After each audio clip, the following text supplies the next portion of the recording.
Hello, everyone, and welcome to Talk Nerdy. Today is Monday, October 7th, 2019, and I'm the host of the show, Cara Santa Maria. This week, we're going to be talking with Dr. Daniel Lieberman. But before we dive into that, I want to thank those of you who make sure that Talk Nerdy is and will always be 100% free to download. You do that because you help support the show. You don't have to, but some of you choose to. And I think that that's really, really cool. So I've got a new patron this week, and I have no idea how to pronounce your name. So thank you, Whoemix. Thank you so much. Also, I want to thank Pedro M. Rosario Barbosa, Dudas Infinitas, Phil T-Bear, The Zombie Drummer, David J.E. Smith, Brian Holden, and Jeffrey Sewell. Thank you all so much. If you want to hear your name at the top of the show, just go to patreon.com/talknerdy. Other places to visit, carasantamaria.com, talknerdy.com. And if you're interested in some Talk Nerdy swag, well, it's talknerdymerch.com. You can pick up a new t-shirt or something like that. Okay, let's talk about this week's show. So he is, let's see, I want to get this right, a professor of psychiatry and behavioral sciences at George Washington University and also the vice chair for clinical affairs. He's also a distinguished fellow of the American Psychiatric Association. He's won numerous awards, and now he splits his time between teaching, writing, and patient care. He has a new book out. It is called The Molecule of More: How a Single Chemical in Your Brain Drives Love, Sex, and Creativity and Will Determine the Fate of the Human Race. So without any further ado, here he is, Dr. Daniel Z. Lieberman. Well, Dan, thank you so much for joining me. My pleasure. All right. So we are going to be talking today about your newest book, The Molecule of More: How a Single Chemical in Your Brain Derives Love, Sex, and Creativity and Will Determine the Fate of the Human Race. That's saying a lot. And I have to admit, when I first got this in the mail from your publisher, I was like, please don't let it be about oxytocin. Please don't let it be about oxytocin. And then it was about dopamine. And I was like, yeah, okay, I buy it. It's a little bit of a grandiose title, but we feel like we made the case. Dopamine is an incredibly powerful neurotransmitter, and I think that most people don't really know how much influence it can have over their life. I think you're right. And I think that maybe we'll just put this to bed at the very top, but I think that oftentimes when you read neuroscience in public communication of science, in the news and journalism, one of the most overblown conversations that's often had is about oxytocin. And it always worries me when everybody says that, oxytocin is the reason that we love, and oxytocin is the reason that, we like our babies thrive, and it's like, yeah, it's implicated. But sometimes I really worry that we tend to think in binaries, and we tend to think in these like singular ways. And even when it comes to dopamine, it's not just dopamine, right? It's about lots of things. It is. We tried to portray dopamine as the conductor of an orchestra because the brain is so complicated and there are so many different chemicals and different topologies and different circuits that play a role. But these different chemicals, like even oxytocin and dopamine, they kind of are the conductor that coordinates all of the other circuits and all of the other chemicals to move our thoughts and our behaviors in certain directions. And so when we think about dopamine, some of the things that come to mind right away, I think of early experiments with rats. I think of addiction. I think of depression. I think of mood disorders. Maybe we can start with kind of a top line of what dopamine is, what's happening in the dopamine circuit, and downstream, what kinds of behaviors are we talking about? And then we can get maybe a little more into the nitty gritty of it. As you point out, a lot of the early work was done with drugs.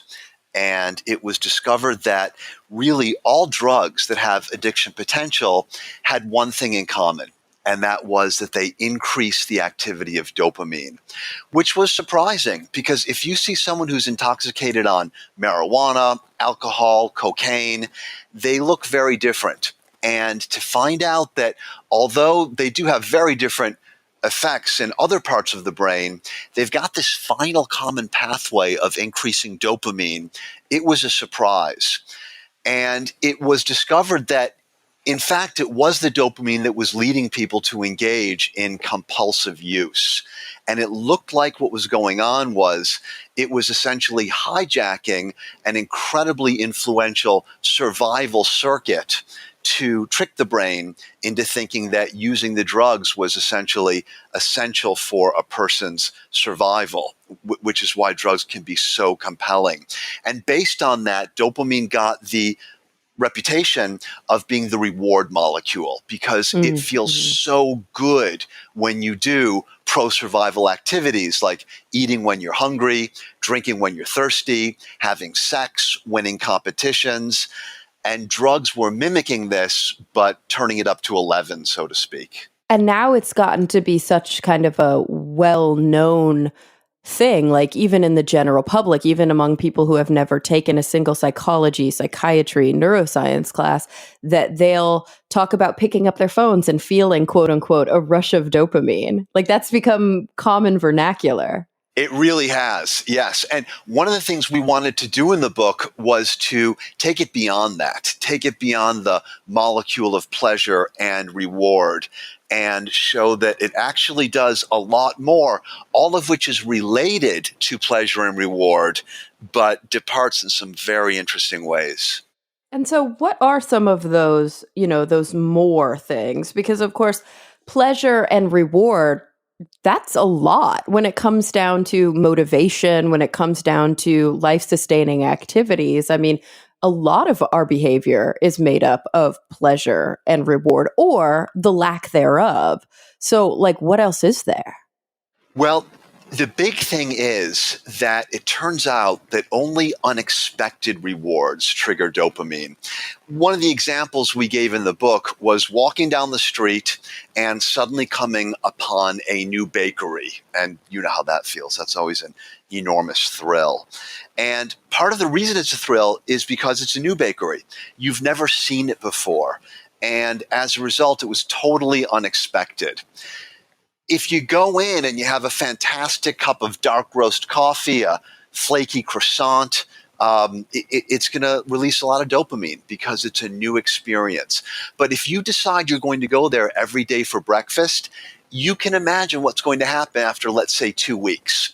You're going to be sitting in the formerly brand new bakery, drinking your coffee, eating your croissant, and you're not going to be feeling any dopamine at all because it's no longer new. It's no longer novel. To this survival circuit, once you have something, it's not interested anymore because survival is only increased by getting stuff that you don't have.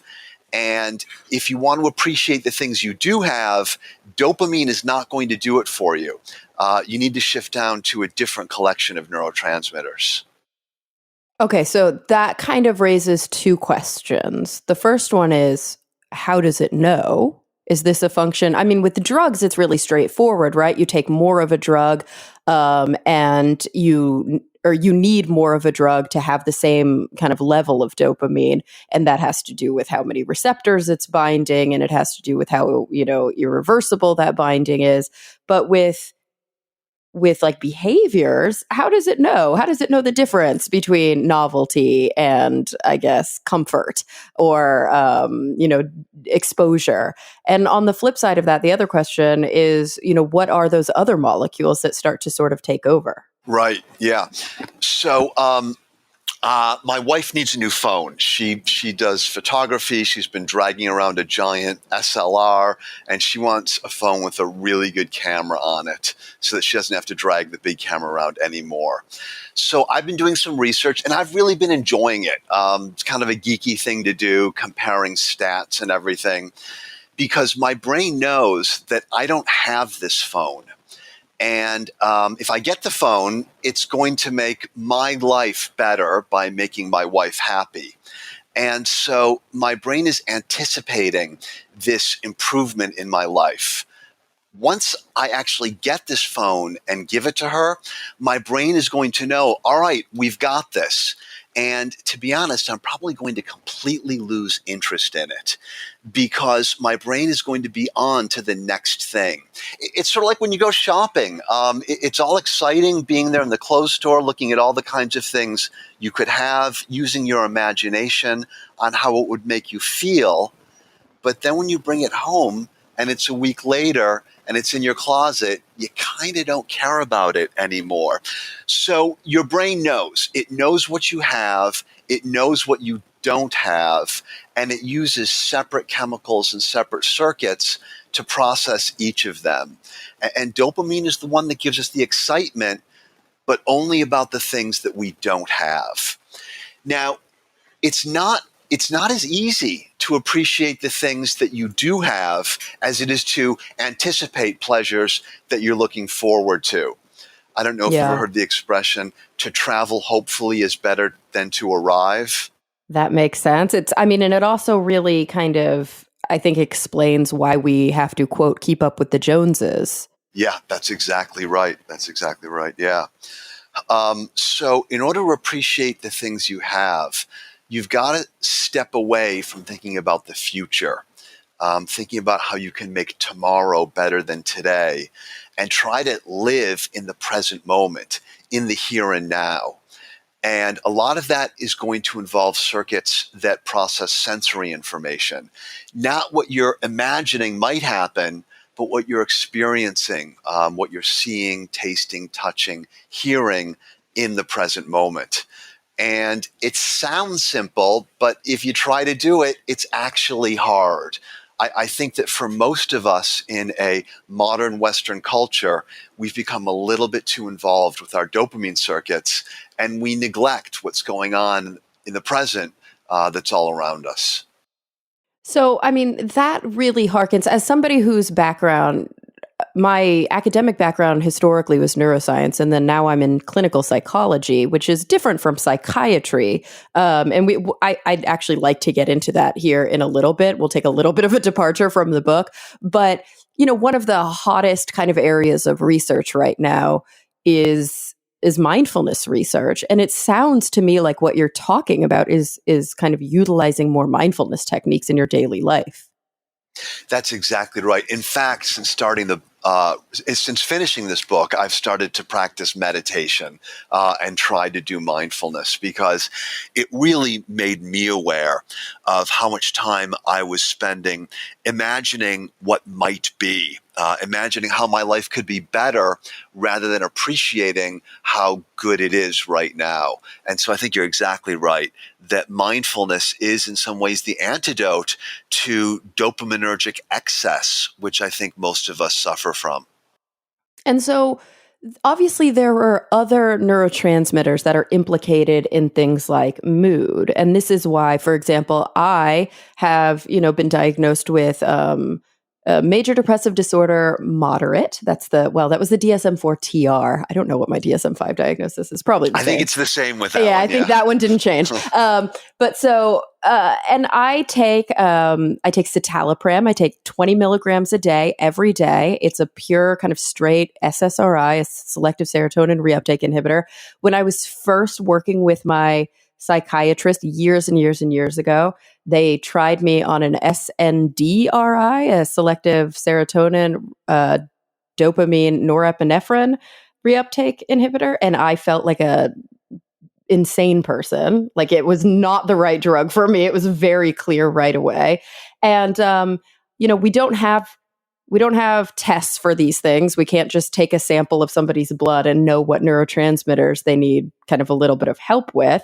But we do know that across the board, things like serotonin, dopamine, and norepinephrine have been implicated in things like mood disorders. So how do they fit in? And when we're practicing mindfulness, for example, what neurotransmitters are kind of implicated in the peaceful feeling that we get from that, if not dopamine?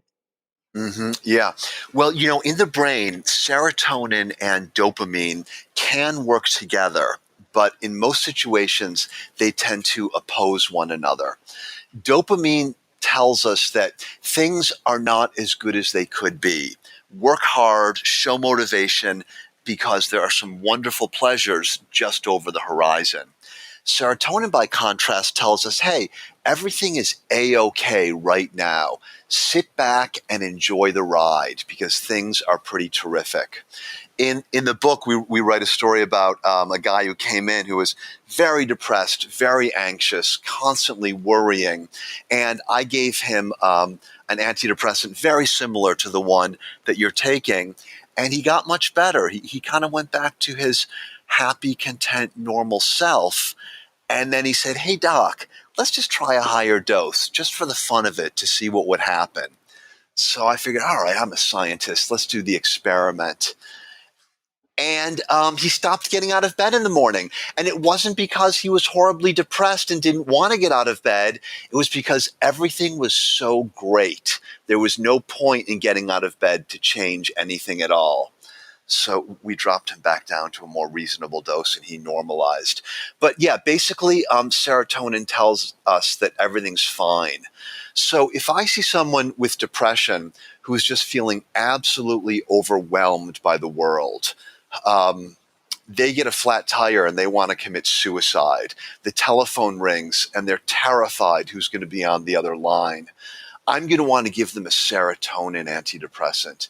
If, on the other hand, I have a depressed patient who tells me that the world is flat and dull, nothing is worth exerting himself for, nothing gives him pleasure, I might be more likely to think about a dopaminergic antidepressant. It's so interesting how behaviorally and kind of subjectively these neurotransmitters really do point to this, although obviously it is more complicated than that in terms of how we describe our emotional experience. And sometimes we're not very good at labeling what it is we're feeling. And that's probably where a lot of the real detective work comes in on your end as a psychiatrist. You know, that raises another question for me about whether or not trying out different drugs is a standard experience for, you know, you as a psychiatrist and your patients. When I first decided that it was time to move not beyond therapy, because I continued with my working with my psychologist, but to partner that with drug therapy, it was a really big step. And I was worried about the musical drugs that I might have to play. I was lucky that I think it was the second or third drug that worked for me. But I do know people who have gone through a lot of trial and error, similar to birth control for a lot of women. They have that same experience where they have to try multiple things before they find the right fit for them. Is that your common experience as well? Yeah, it is. Because of the complexity of the brain, in some ways, psychiatry might be thought of as a younger science than the other medical specialties. It's not like we can take an X-ray or do a blood test and based on that make a diagnosis and decide what the best treatment's going to be.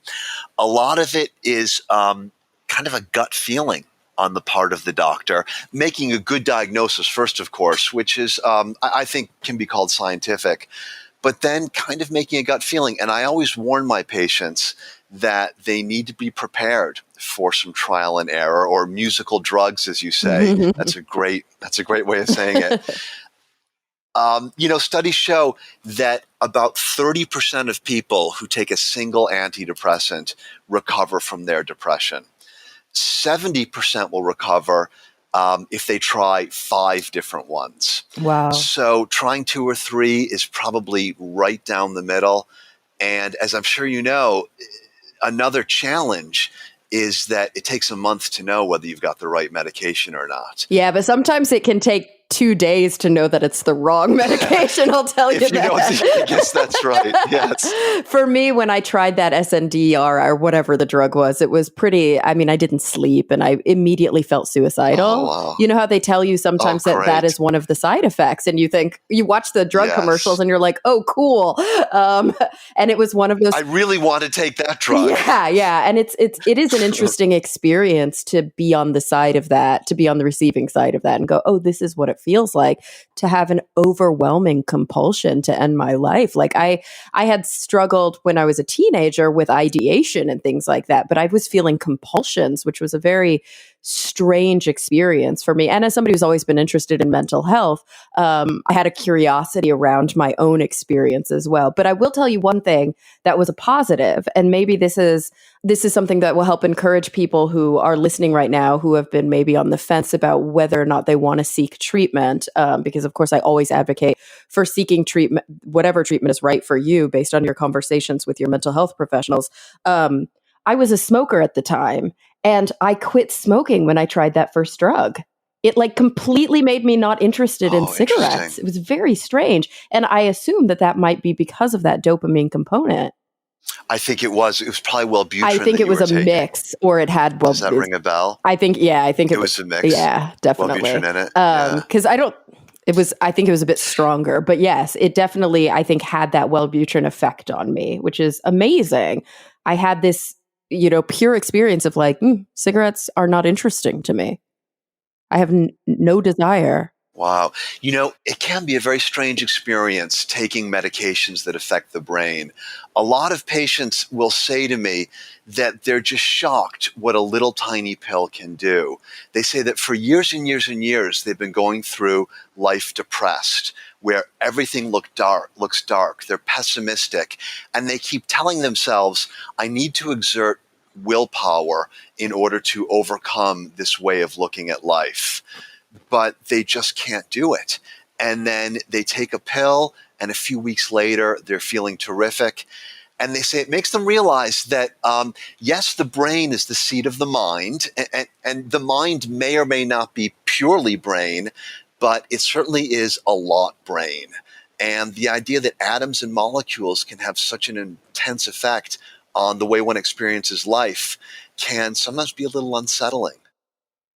Yeah, it's definitely one of these things that, as somebody who in high school and college, I experimented a lot with recreational drugs. And I had a lot of mind altering experiences when I was young. I think probably because I've always been curious about the brain and about those kinds of experiences.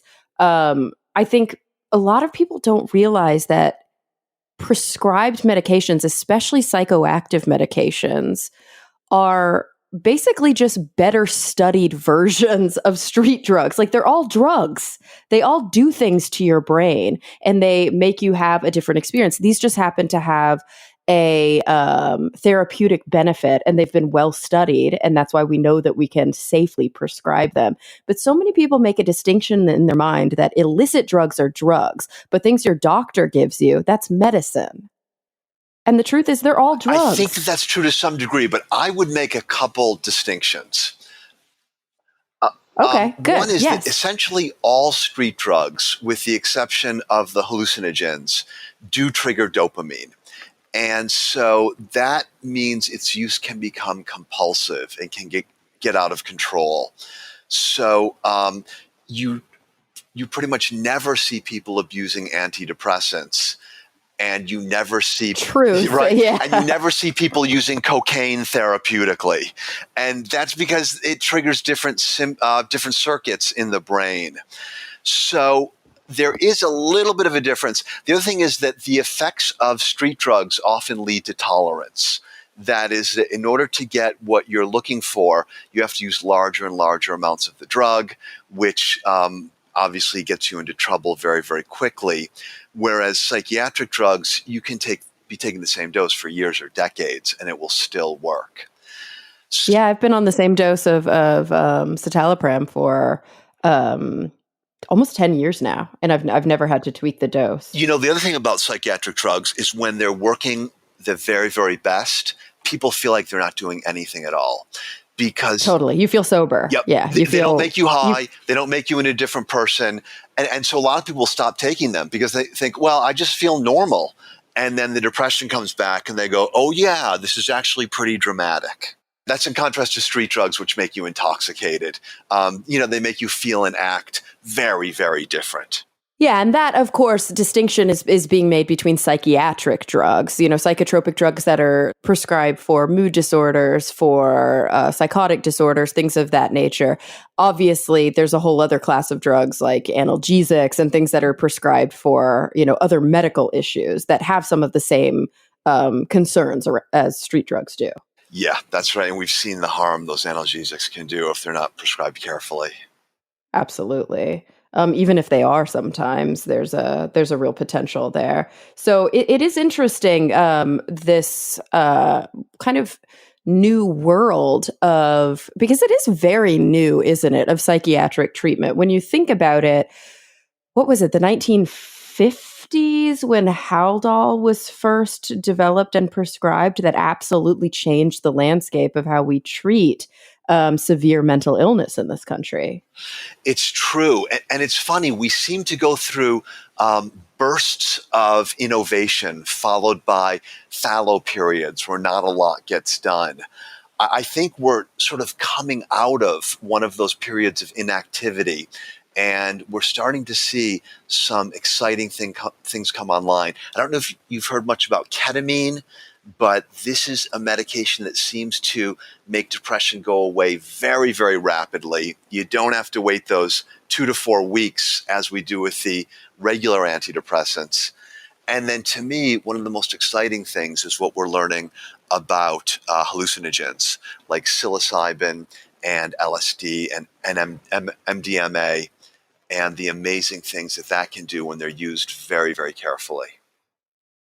And yeah, it is an interesting thing because that kind of does partner exactly with the conversation we were just having, that these have historically been viewed more as street drugs. I've, experienced psilocybin, LSD, MDMA, and ketamine all in a recreational purpose illicitly when I was young. But in the right dosage, with the right care and oversight, these are, these kind of historically Schedule 1. Actually, some of them are Schedule 2, right? Because ketamine is used as an anesthetic, isn't it? Like in veterinary medicine. Yes, that's right. I think it's even below a Schedule 2. Oh, it might be. How funny. But Yeah. it can really, it's a pretty intense drug in the wrong dosages. But apparently in the appropriate dosages, and like you said, under the careful care of a physician, these are things that could be life altering for people who have had treatment resistant depression. Yes, that's right. I think that most of the work right now is being done with psilocybin. And the early work is being done in people who have terminal illnesses and have overwhelming anxiety and depression about facing death. And what they're finding is that when they give them psilocybin, when they go through this experience that many describe as spiritual, in which they see the world in a completely different way, the one single dose of the medication changes their approach, and they're no longer depressed, and they face their own death with a lot more equanimity. It's such an interesting thing that, having a quote unquote hallucinogenic, psychedelic, whatever the word you want to use, spiritual experience can be so impactful in terms of kind of a developmental outcome. So whether this is something that happens as a religious experience in indigenous cultures using things like DMT, whether this is something that happens for kids around the world as a sort of coming of age experience illicitly, or like you said, whether it's happening with individuals who have terminal illness, these kinds of experiences of having a massive perspective shift that's induced by hallucinogens can change somebody's psychology in a really meaningful way. Obviously, it can do it for the better when done appropriately. It can probably do it for the worse when done inappropriately. And it really, I think, is a testament to the power of changing your brain in one fell swoop. I think it's a little bit scary too. We see these same things happen without drugs, but they take a very, very long time. These kinds of changes occur when people have religious conversions, or when they undergo discipline, let's say in a monastery, or training for some sport or doing a great deal of meditation. We can see these exact same changes. It just takes years to decades. And I sort of feel like what the drugs are doing is that they're just speeding it up to happen in an 8 to 12 hour period. And the data that's coming out of this looks very good, very promising, but still, I find it a little bit scary. One has to wonder, what is it like for the brain to get accelerated to this degree? Absolutely. I mean, it almost feels a little bit like, and I mean, forgive me if the analogy isn't perfect, because analogies in science communication are almost never perfect, but it almost feels kind of like the opposite of trauma. You know what I mean? It's like an accelerated experience. It's just the valence is positive instead of negative. But it's interesting. We know from trauma research that a change in a short amount of time can have lasting effects for the lifespan. So yeah, it is kind of scary to know that you can take a drug, your brain's network level activity can be fundamentally changed, and it can persist after that. Yes, that's right. And I think another thing that's amazing is that we realize that all these experiences we have, these spiritual experiences, these experiences of infinity, of being one with everything, all that's inside of us. The drug is just releasing it. In a way, it's opening up the lines of communication between our ordinary conscious mind and what's buried in our unconscious. And one of the things that's exciting about it is that all that stuff is down there, but we tend to spend our life protecting ourselves from the eruption of our unconscious contents because we want to live in a very rational, logical, predictable world. But when we see all the life-changing benefits that can happen, it suggests that maybe we need to take a lesson from some cultures that we might refer to as more primitive, that live in a world that is more full of magic and spiritualism, and that this might enrich our lives in important ways and simply make us happier. All right, guys, let's get back to the show. Oh my gosh, that's so interesting. I mean, especially coming at this from an atheist perspective, a secular perspective, I'm wondering if there's a way to square that circle without the magic, you know, if there's a way to live a life or to look to cultures, maybe more indigenous cultures, where just emotion or disinhibition is celebrated, but it doesn't require a religiosity to it. Right. You know, I personally like the word magic simply because it's a word that has a history of millennia and everybody knows what it means. But magic doesn't have to mean violating the rules of physics. It doesn't have to mean some non-material being that atheists would have trouble with. What atheists could define magic as the experience of our non-conscious circuits.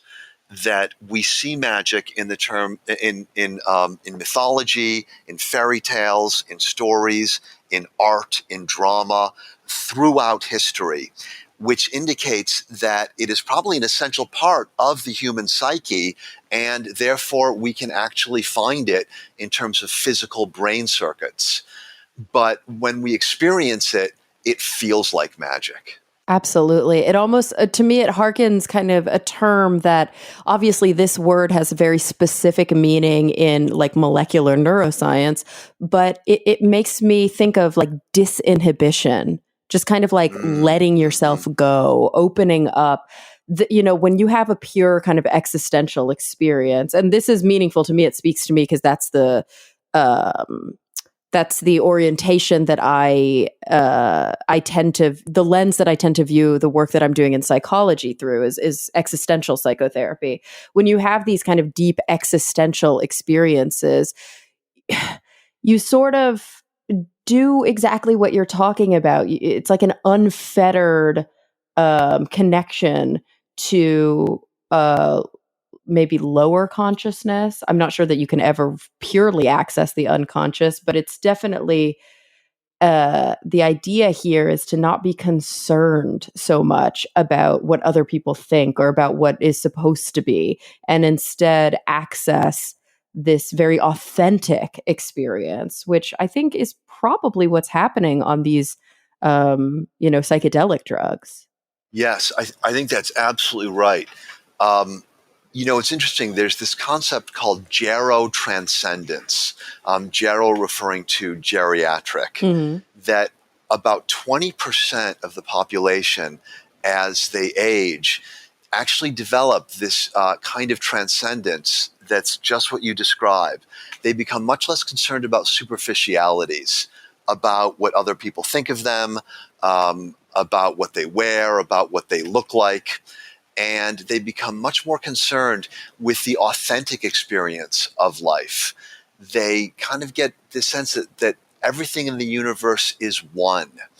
Um, it's a wonderful thing that happens, and I'd be interested to know why it only happens to about a fifth of the people, Hmm. and if there's some way to make that more widespread. Yeah, especially, my interest area, my research area is actually in death and dying psychotherapy and kind of existential Uh-huh. experiences through the dying process.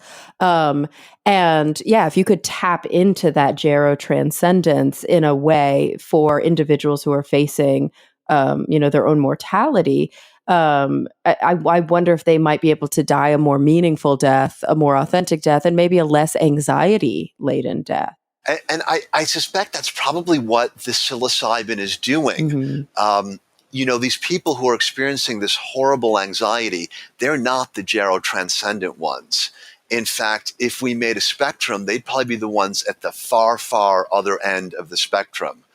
And what the psilocybin is doing is it's giving them a chemical shortcut to what their contemporaries at the other end of the spectrum have somehow managed to accomplish throughout their life. It's just fascinating that that something, as we were mentioning, so quote unquote simple as a compound that you can eat or smoke or however you get it into your body, um, can actually have such a profound effect on your perspective. I mean, and that's really what psychology and ultimately, I think more so psychiatry is all about. It's understanding that connection between what we see, hear, think, feel, experience, and what's actually happening in our wetware. How has it been for you? I mean, are you practicing still at this point? Are you mostly teaching? Are you mostly heading the department? Or what is your experience now in your position as a psychiatrist? Yeah, so I do a whole lot of different Mhm. things, but most of my time is still spent taking care of It is. patients. Okay. Very cool. And Yeah. what's your Mhm. specialty? My specialty is mood disorders, depression and bipolar disorder. Gotcha. And so obviously, not obviously, but that it kind of makes sense that that would feed into um, your interest area in talking about dopamine. But you're also a scientific psychiatrist. I mean, you're interested in the research as well. Yes, that's right. I've done a lot of research in my time, but I've always come back to patient care. There is just something about working with people, hearing their story, um, struggling together to help them overcome their problems that nothing can beat. I'm really interested in your take as a working psychiatrist. One of the podcasts that I work on, The Skeptic's Guide to the Universe, is all about scientific skepticism and, science based medicine and science based views of the world. And one of the things that I run up against a lot from listeners and people who are kind of on the extreme sort of logical positivism end of the spectrum is that psychiatry and psychology are not science and not medicine, and that there's a lot of woo, still kind of hiding in the eaves of these practices. And I'm interested in your take on those kinds of arguments. And obviously, I think people know where I stand on this. Yeah. I have to say, these are just people who are lazy and they haven't taken the time to read the literature. Psychiatry and psychology are based on the scientific method. Double blind, controlled trials in which you take an intervention and you isolate it and you compare it to a very similar group that doesn't have the intervention. You compare the data and you use statistical analysis to get an answer. Of course, it's science. It's not science the way chemistry is. It's not science the way physics is. But it's a heck of a lot more science than, let's say, economics or political science or a whole bunch of other things. I think that really a lot of people are afraid of brain science because we want to believe that we are in control of what goes on between our ears. And as you know, we're not. We have a very small amount of control, but mainly we're along for the ride in terms of our moods, our energy level, our motivation, what it is that we're interested in, who we love. We don't control any of this stuff, but we like to pretend we do, or at least try to keep out of consciousness how little control we have. And I found that most people who are hostile to psychiatry and psychology as a science are people who don't want to believe how little control they have over their mind. I think that that's a really wise assessment of what's actually happening psychologically in those individuals. I think a lot of, when I look deep into the skepticism movement, a lot of it really is about kind of control, fear of losing control. I think that's why you sometimes will see issues with sexism within the movement, and things related to that. I think it really does come down to power and control. And they seem to worship rationality and logic. And rationality and logic are incredibly powerful tools. They are the reason why we have mastered our environment. But in fact, they play a very, very small role in the day-to-day human experience. Most of what we experience is irrational, illogical, emotions, passions, and I think that they really discount these aspects of the human experience in favor of this cold, sterile rationality. I think you're right. I think it's why, the host of the show that I'm on, Steve Novella, he talks a lot about neuropsychological humility. And really, that's a concept that we need to be humble and know that our brains are not these logical processors, and that our experiences are based on evolutionary shortcuts and heuristics. And we make decisions, wholly emotionally. And we use these schematics all the time that aren't always, or often aren't perfect at all. Our memories are really flawed. And instead of pushing against that, really understanding it and accepting it is probably the best path to being a good skeptic and being able to make decisions that we think are healthy decisions in the world. I think that there are two paths to being a skeptic, and that one is probably A, the most appropriate, but B, the least painful. Yeah, I think the whole idea of humility is so important. The brain has been called the most complicated structure in the entire universe.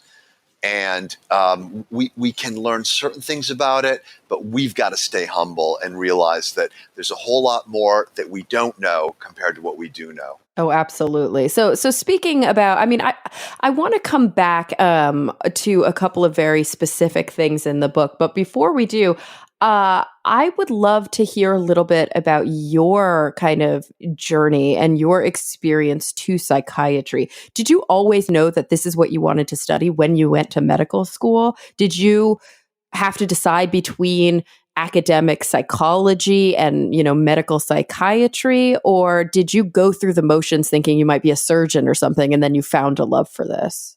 I went to medical school to be a psychiatrist. You did?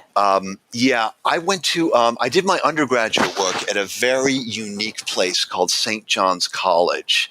At St. John's, there are no textbooks, there are no lectures, there are no tests or exams. What? What we do, is we read the great books, from Plato to Aristotle to Einstein to Herodotus to Thomas More, the most important works of Western civilization in their original form, and then discuss them in small groups. So it's an education that's very much focused on what is the human mind capable of in terms of developing deeply profound ideas. So I came out of that not knowing what I wanted to do with my life. Yeah. And I took a couple years off. I actually spent the time teaching English in Japan. And I ran across Carl Jung, a famous Swiss psychologist, and was absolutely fascinated by his work and thought about becoming a Jungian psychologist.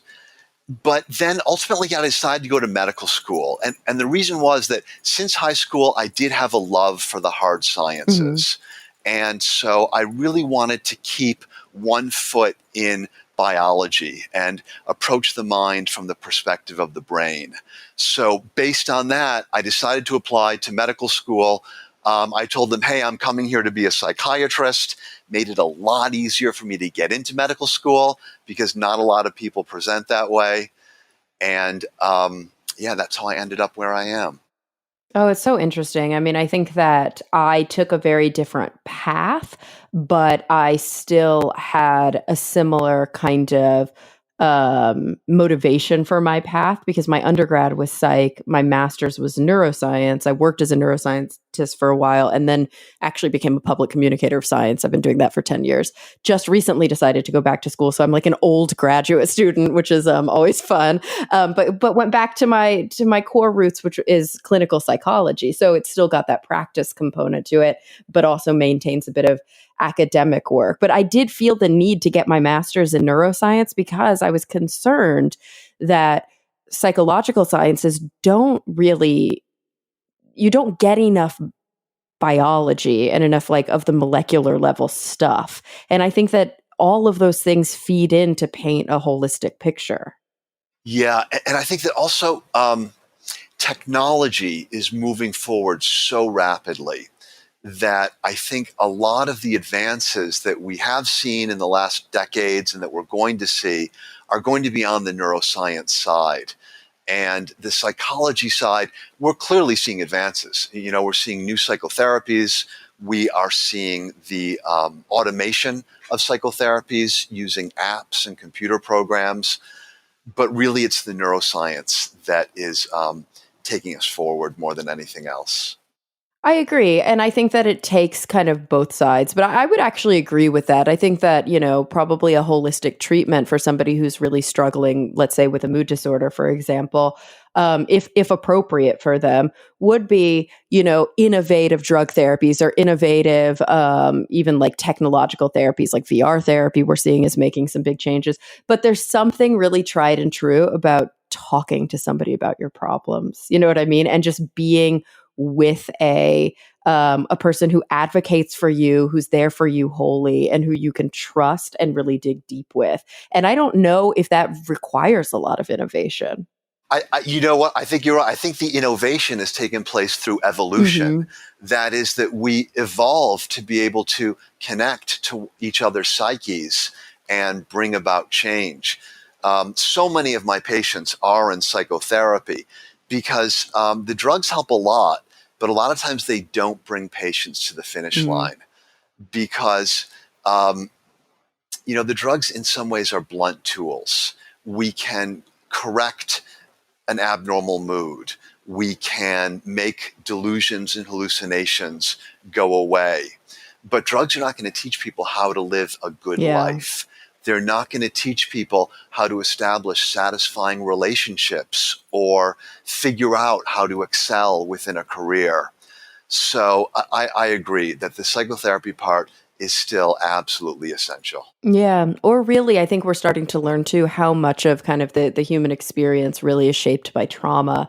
And so being able to explore that trauma in a safe place and understand it and develop a new relationship, um, relationship, even that word right there is so important.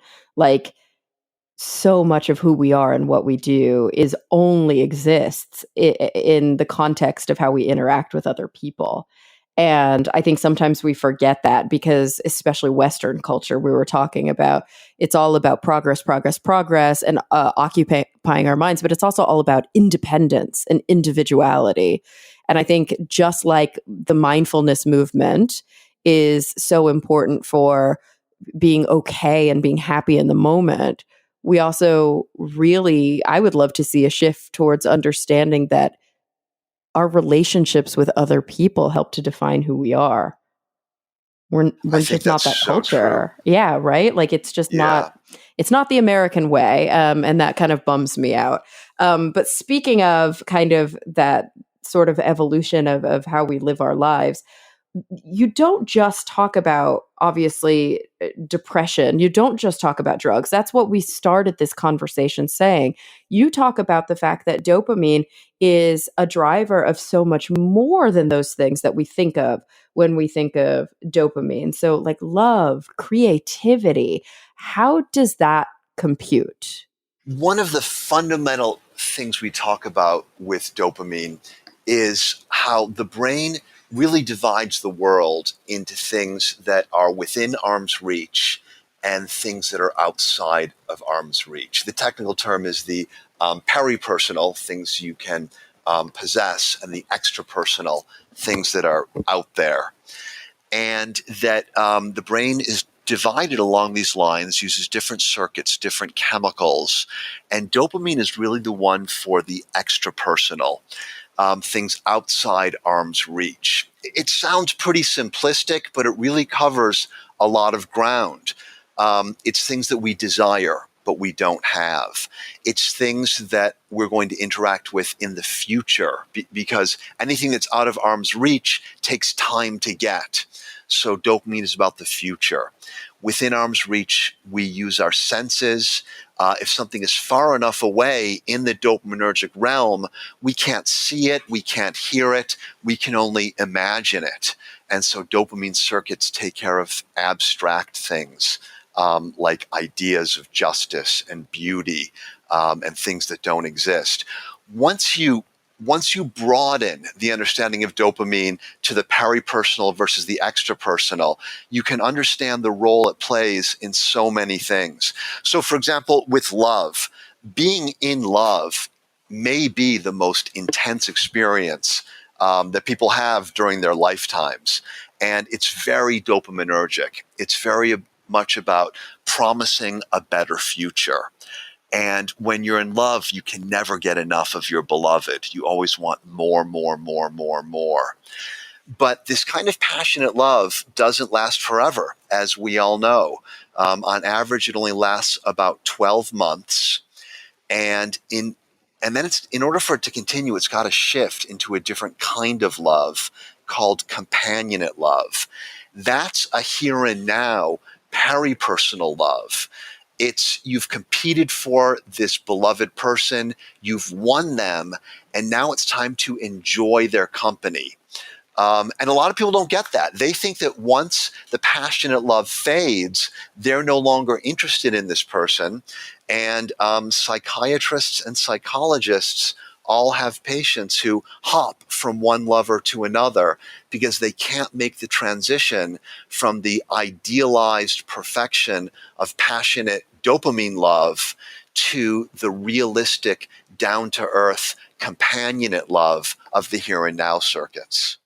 Interesting. And when we talk about love too, one of the kind of words that I think we used earlier in the conversation was irrational, right? Like that Yes, there's this yes. experience that is it's a great kind of example of being out of control or being okay with the fact that we have these drivers that we don't understand. It's probably the prime example, right? Of like, no matter what, when you're in love, like, that's the only thing that makes sense and you don't even know why, or you really can't control who you fall in love with. Like, you can't control who you have chemistry with, who you feel something with when you are, having an intimate experience.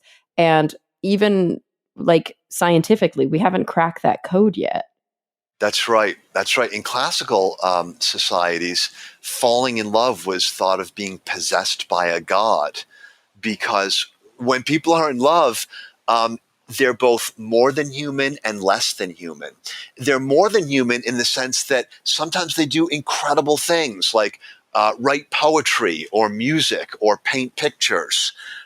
We all become poets and artists when we're in love. Subhuman because sometimes we can't control ourselves and we commit crimes of passion.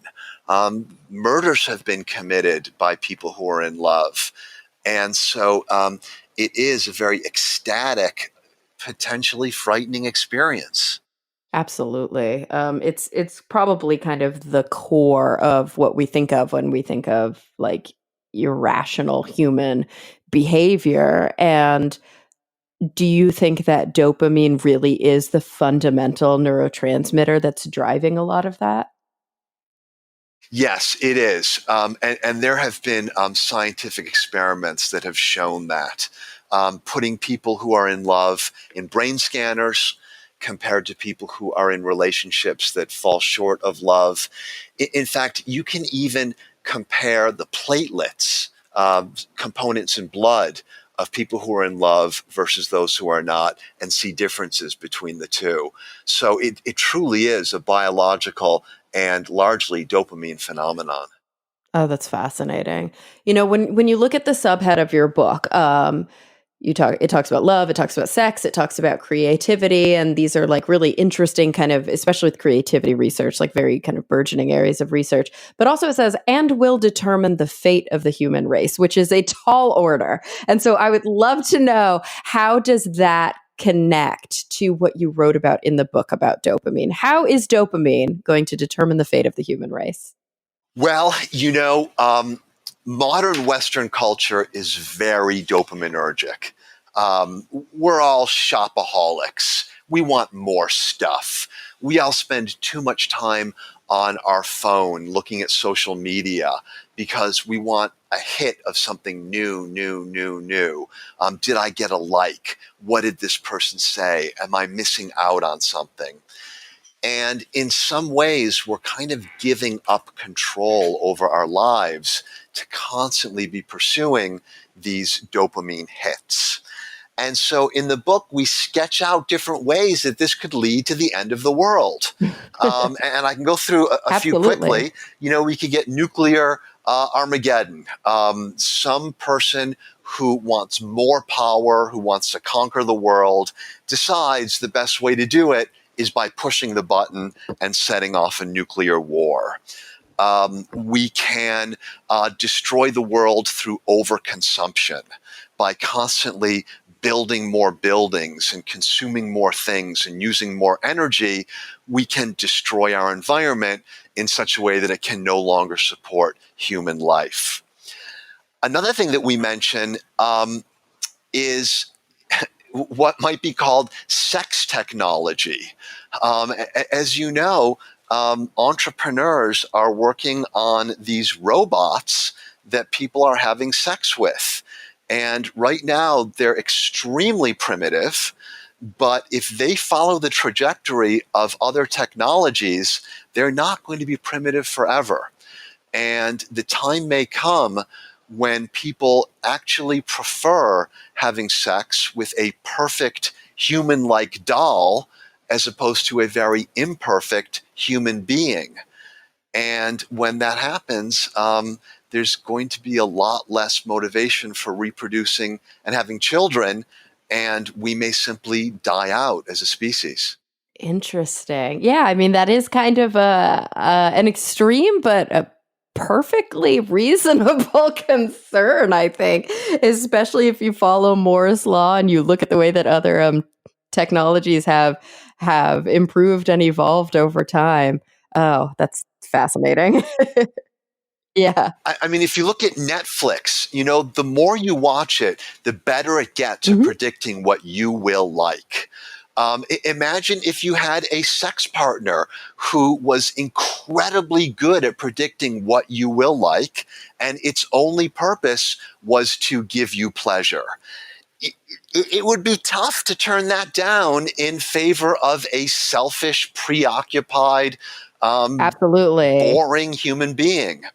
And I think that the dopaminergic drive for, I want something better, better, better, better, may eventually lead us to prefer these machines over flesh and blood. Interesting. And they would also eliminate any sort of like shame component that's involved, especially when it comes to people's very idiosyncratic interests in the bedroom. So, Yes, that's right.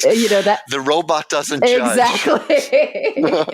Well, Dan, this has been a fascinating chat. I always close my episodes asking my guests the same two questions, and I'm really interested to hear your responses to those. But before we do that, I was just wondering if there's anything that we didn't get to with regards to the book, with regards to your work that you think that we should cover. I think that there's an enormous amount that we didn't get to. We didn't get a chance to talk about creativity, which of course is so important.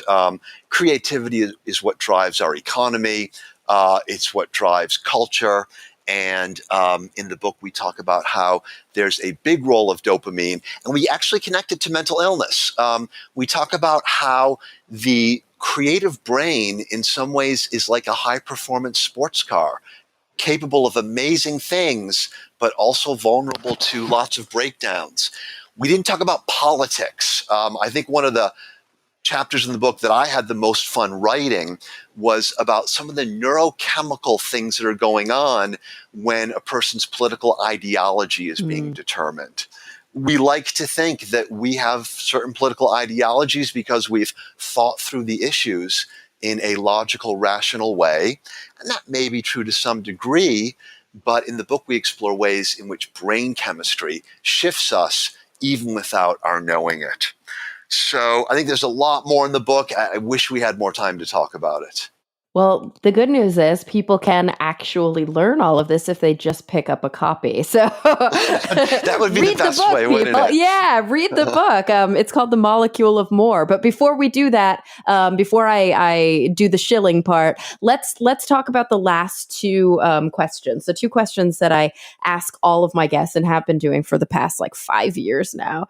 And they are really big picture questions. So I want you to think about the future, which you actually do quite a lot in this book. So I think that it'll be interesting to hear your perspective here. When you think about the future, the first thing I want to know is, what is the thing that does keep you up the most at night? The thing that probably you're the most concerned about, and maybe even a little bit cynical, borderline maybe pessimistic about. And then on the flip side of that, so we end on a more positive note, what is the thing that you're genuinely and kind of authentically looking forward to? So I think that the thing that worries me the most is the increasing sophistication that companies have to manipulate our brains, and really very specifically the dopamine circuits. Somebody once, so many of the products we use and interact with are now free. Things like Google, Facebook, etc. And somebody once said, when something is free, you're the product. And I think that with social media, that's so true. Our attention, our data, our information, the details of our personal lives are being commoditized and sold to the highest bidder. And what's valuable about us is the amount of time we spend interacting with these things. And so what they're trying to do is make it as hard as possible for us to disengage.